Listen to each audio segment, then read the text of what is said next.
DJ Vikas Sitamarhi. Presented by mission music. हमर होय छै शादी अब द दे आजादी हे रे हमर होय छै शादी अब द दे आजादी दिल से तोरा हटे बौरे दिल से तोरा हटे बौरे बुझले हाय तोरा ससुरा में जाके सुना छोरी ननद के तोरा पटे बौगे तोरा ससुरा में जाके सुना छोरी ननद के तोरा पटे बौगे पगला के नहीं की रे ननद के तोरा पटे बौगे ननद के तोरा पटे बौगे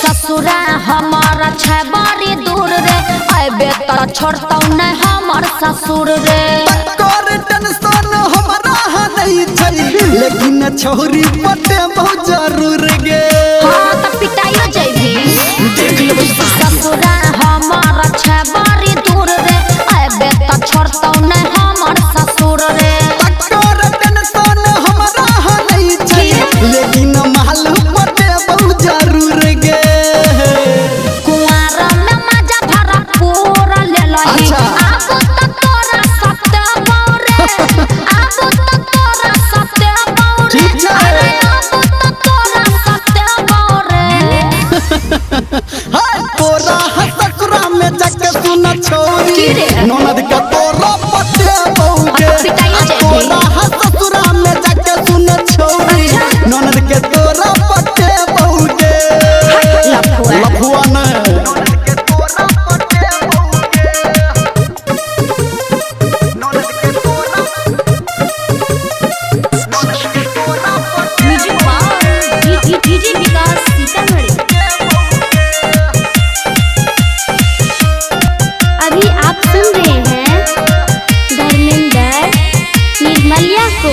तोरा ले कहियो न धड़कता है दिल रे सैया हमारा छाया वकील रे सजिया में कटबो हो करता वकाल हमारा प्यार के गजबे छै फिल गे चल हट पागल कहीं के तोरा ले कहियो न धड़कता है दिल रे सैया हमारा छाया वकील रे सजिया में कटबो हो करता वकाल हमारा प्यार के गजब छै फिल गे संतोष सिरहानी धर्मेंद्र जयगा हाँ। टुकुर तके गौरे अच्छा। टुकुर तके गौरे अरे टुकुर तके गौरे बुझले तोरा ससुरा में सुनहे के छोरी ननद के तोरा